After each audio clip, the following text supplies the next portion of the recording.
Well, guys, it's the start of a new season, obviously a new arena for you guys. Tony, what's the excitement level like going into Friday's game against Franklin Pierce?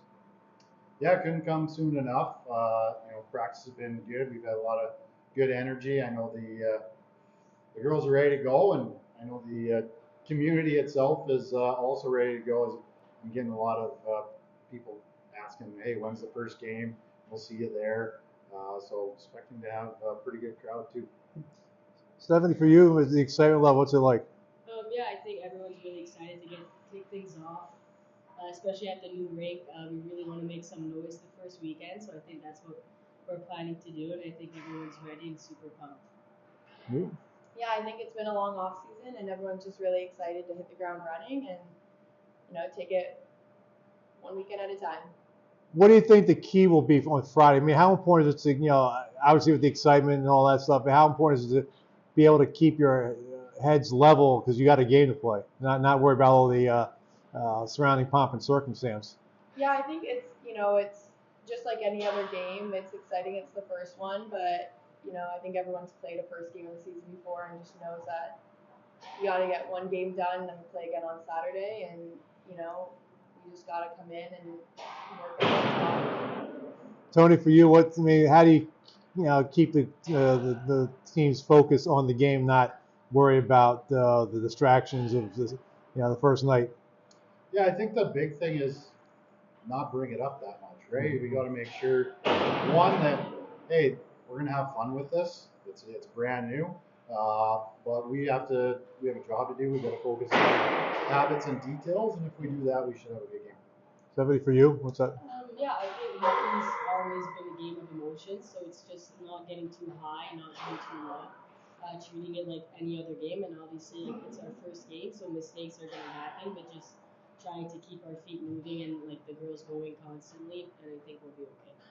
This team has a lot of momentum coming off last year, winning an ECAC hockey tournament game for the first time, playing Cornell tough. We almost took them to a third game. Of course, they eventually won the ECAC hockey tournament. What's the excitement level like going into the season, knowing what you guys did last year, and how important is it to build on that and not get overconfident? Yeah, I think as you said, we know what we did last year, but obviously that's in the past. So I think now it's just like building off of that. Like we know we're capable. I think our confidence level is higher than it was, and obviously with the new recruits and the new girls, I think we have a really good team. So I think it's just being able to have that confidence again this year and like be even better than we were last year. Tony, for you, what going into this, how important is it to build upon what you guys did last season? Yeah, I think we just have to look at it as that was last season. We've got to now take ownership of this season, and we've got to take it from game to game. We do have a lot of returners that now have an understanding of what our team can do down the stretch in games, and now we've got to make sure that we take that into this season, and then bring our new incomers along. We have 8 incomers, so they've got some stuff to learn, but our returners have to do the job of taking the reins and showing them the way. Yeah, I think they said it. It's exciting. We're building on last year. We had a good year last year, but it is a new year, and everyone's putting a lot of work in over the summer. The new girls look great, and it's exciting. It's a good environment right now. Tony, how important is the goaltending? Because obviously Sophie Matsukas played the majority of the games last year. Monia saw some action.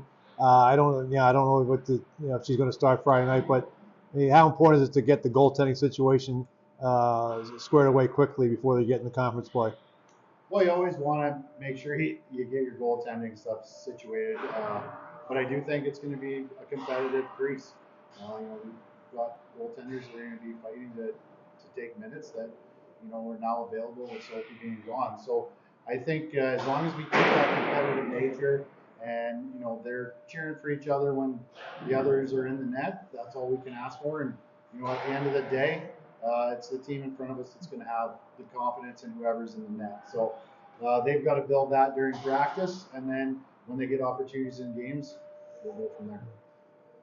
Stephanie, for you, you're taking over as captain this year. You were an assistant captain last year with Marin and Emma as the co-captains. What did you learn from them, and how can you apply that to leading the way this season?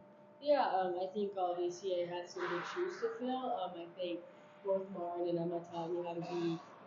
It's important to have patience with everyone because not everyone's gonna understand things or how we want to do things immediately. So I think just building off of what they created here and the environment that they kind of foster it, I think I can for sure I learned to be more patient, and I obviously I'm trying to fill those shoes as best as I can. But I also do have a good leadership group behind me and a great group of girls, so it shouldn't be that hard. What kind of leader do you think you can want to be? I definitely want to be a leader that people look up to. I think I'm not the loudest on the team, but I think my actions speak for themselves. I think just being able to lead with my actions, and I am working on being more vocal. I think that was something that was brought up in the past, so I am working on it, but mostly leading through my actions. And you had a good season last year. How much you want to use that as as a tool to be a leader? Yeah, I think last year was a good season, but again, that's in the past, and I think it's just being able to have that respect with everyone, being able to be looked at as one of the leaders on the ice, like playing a lot of minutes. I think that would be huge as well. So I'm looking to build off of that to help me out. When you got the news that you were named captain, what was your reaction? Um, I guess I didn't have much of a reaction. I was trying to stay calm a little bit, but I was very excited and a little nervous just because I do have some big shoes to fill with the captains that were here in the past. But yeah. Tony, what makes Stephanie a good leader to be captain? Well, she does everything that you want in a player and a person, right? She's down to earth, definitely gets along and builds relationships with her teammates. And it's not just on the ice where we see her leadership. It's the off ice stuff as well in the weight room, doing the extra. Everybody knows that she's going to put in everything into whatever it is she's going to do, and that's somebody that is going to have a lot of respect from everybody in the locker room. So that's one of the reasons why the players voted, but the coaches as well voted for her as our captain this year because she does everything the right way. What did you learn about her in your first year last year? That she's very competitive, and that was something that we had to foster a little bit, right? She kind of spoke of it as just, hey, how do we make sure that we control our emotions and not get too over competitive at times? But she's done a great job of building off that, and that just speaks to her being adaptable, which is one of our core values as well. And she built herself into being the leader that she is now, and continuing to grow since she's been named captain.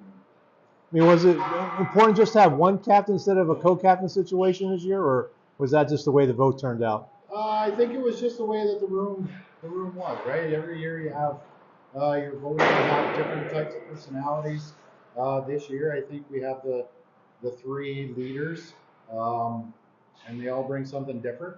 And I think that I think this year there was a true captain to wear the C, and not to say that the others weren't that, but I just think that was the way we wanted to go this year. Yeah. Your thoughts on Stephanie being the captain?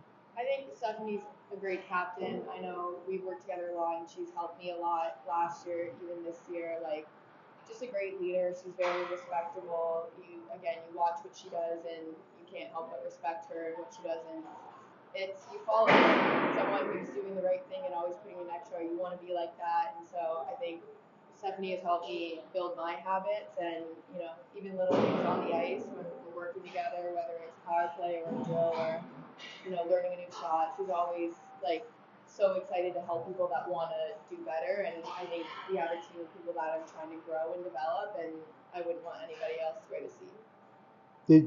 I see you changed your number, right? I did. Why?